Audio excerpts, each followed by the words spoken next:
অবহেলা ও বৈষম্যের শিকার দেশের কারিগরি ও বৃত্তিমূলক শিক্ষা ব্যবস্থা, যার প্রভাবে আন্দোলনে নেমেছেন পলিটেকনিকের শিক্ষার্থীরা। আজ রাজধানীতে কারিগরি শিক্ষা নিয়ে নাগরিক প্ল্যাটফর্ম আয়োজিত এক সেমিনারে বক্তারা এসব কথা বলেন। সেমিনারে অন্যান্যের মধ্যে অংশ নেন নাগরিক প্ল্যাটফর্মের আহ্বায়ক দেবপ্রিয় ভট্টাচার্য, সিপিডির সম্মাননীয় ফেলো মোস্তাফিজুর রহমান। এতে জানানো হয়, চলতি অর্থ বছরের বাজেটে শিক্ষা খাতে বরাদ্দ ছিল মোট বাজেটের 1.7%। এখন পর্যন্ত বাস্তবায়ন হয়েছে মাত্র 1.4%।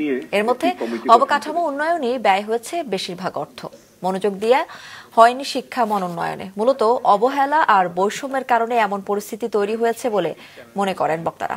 এ অবস্থায় কারিগরি শিক্ষা খাতের বৈষম্য নিরসনে দ্রুত কার্যকর পদক্ষেপ নেয়ার তাগিদ দেন বক্তারা।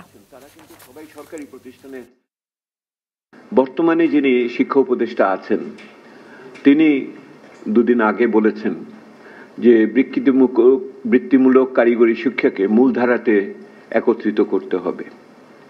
এই তিনটি উদ্যোগ বর্তমান সরকারের পক্ষ থেকে বা বক্তব্য উৎসাহব্যঞ্জক হলেও পরিতাপের জায়গা হলো এই বক্তব্যগুলো কোনো সুনির্দিষ্ট পদক্ষেপ দ্বারা দৃঢ় করা হয়নি এবং তারই ফলশ্রুতিতে আমার তরুণ সমাজ, ছাত্ররা অধৈর্য হয়ে সম্ভবত রাস্তায় এসেছে।